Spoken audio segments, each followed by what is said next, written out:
Today we're unboxing a first generation MacBook Air that I bought as open box on eBay.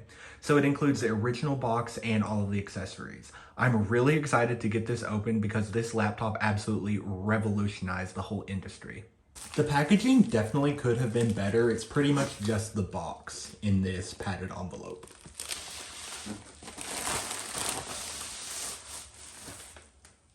So here we go. This box has most definitely seen better days, but it is incredible to find one of these with the box included at all.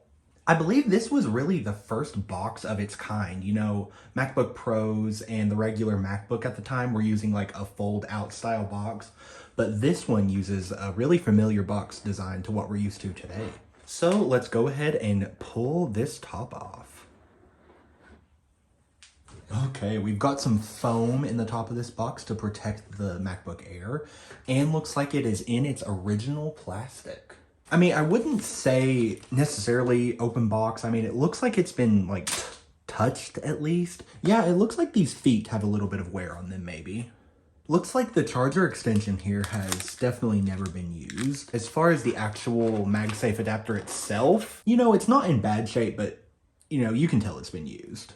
This connector was actually unique to the first generation MacBook Air because at the time when this was released, due to the tapered edge where the MagSafe port was, this had to be kind of curved around toward that. And looks like we have some display adapters. This connector is actually known as micro DVI. Macs at the time were using mini DVI. This was replaced in late 2008 with the mini DisplayPort. This DVI connector to the micro DVI was also included. So now getting to this literature packet here, I'm interested to see if they happen to include Restore Media. So looks like we have Everything Mac here. This is interesting. It also includes an AppleCare Protection Plan DVD, so that's interesting. And in this other booklet, which has everything else, wow, okay. Getting a little bit ahead of myself, looks like there's a cleaning cloth with a hair on it. But yeah, the original cleaning cloth is really nice to have, complete with the Apple logo. And it looks like we do get optical media for our Restore. We also get Apple stickers and our software license agreement.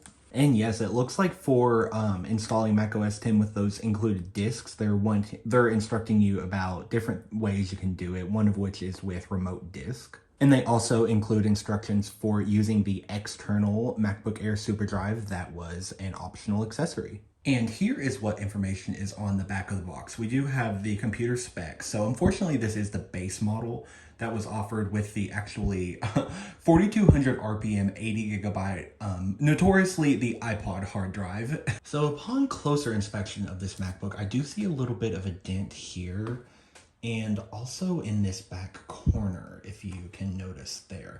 So the seller was not accurate in their open box description, unfortunately. All right, so let's go ahead and get this MacBook Air opened up. Looks like we do have the original display protector here. Okay, so it looks like this MacBook has definitely seen some decent use just due to the shine on this trackpad. This was actually a plastic trackpad. This was before Apple moved to the glass multi-touch trackpads. So we do have this button here at the bottom, which this button feels like it's clicking okay, but yeah, I have a couple other of these first generation MacBook Airs and the trackpads are not this shiny, so this has been used quite a bit. I also do see quite a bit of dirt in this keyboard. Thankfully, the hinge feels pretty good on that. These were known to be super weak and even like snap and break.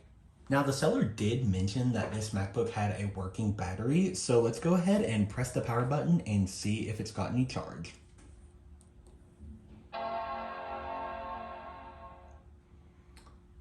Okay, alrighty, looks like it is powering up now. Right at first glance, I'm noticing a bit of a bright spot in the lower corner of this display. Okay, wow, looks like we are booted into macOS Leopard. Let's go ahead and pull the specs of this computer to start out with.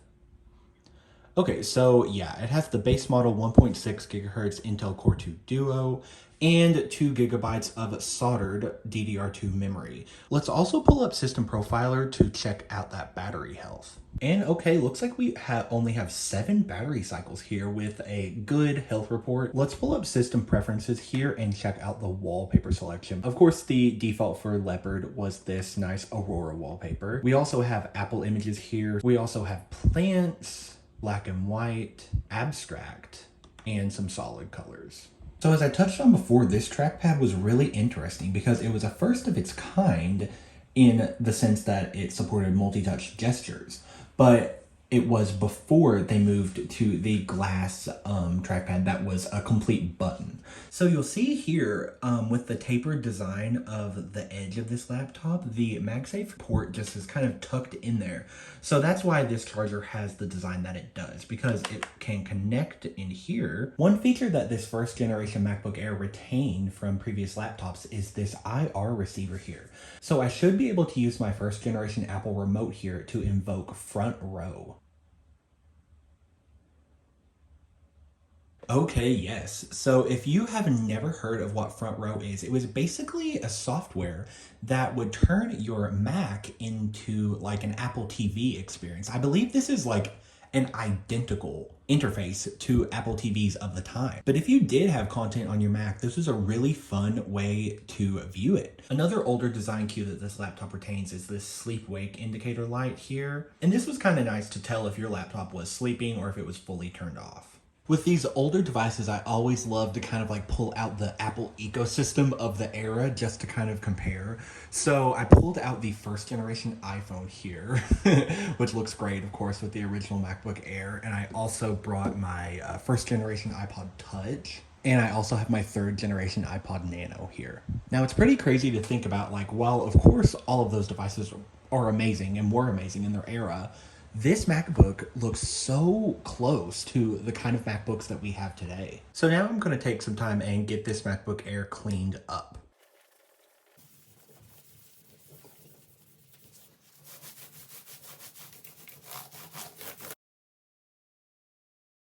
Another way the MacBook Air revolutionized the industry was in its construction.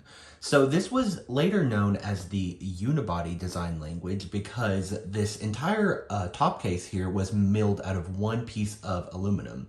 And that was in stark contrast to the MacBook and MacBook Pro of the time. You can see that this casing includes kind of like a top keyboard and trackpad assembly, and this lower part is just a completely different piece. And there's some exposed screws here, so it's not as premium of a design. You can also see that trackpad that I talked about earlier here. This is a much smaller surface with a bigger button. Battery was another area that the MacBook Air changed a lot in as well. It had a non-user serviceable battery, so if you look at the bottom case here, you'll see that it is all one piece, and it is completely enclosed. Here is my 2007 MacBook that I showed a moment ago.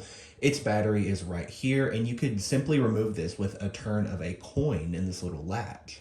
Port selection was another huge sticking point of the MacBook Air. So you can see here in this pretty inconvenient drop-down hatch, you got one single headphone out, you got one single USB and that micro DVI. But here, this MacBook kind of shows what the industry expected at the time. So you would have Ethernet, mini DVI, FireWire, 2 USBs, and audio in and out. You also had a Kensington lock slot, and not to mention the optical drive, of course, on the other side. Now, not only was that I/O door limited in its ports, it was just difficult to get to. You can see with the computer laying down, you couldn't really, I can't even dig my pinky finger in there to open it. So you would kind of have to lift up the laptop and pull it open that way. The original MacBook Air's design was replaced in late 2010 with the MacBook that you see here on top. This is actually a mid-2014 model, but they were all pretty much identical from 2010 until 2017. You can see here that the I/O on the right side is all along the tapered edge, so it's easier to access. And here is the other side. You can see you also gained a second USB port.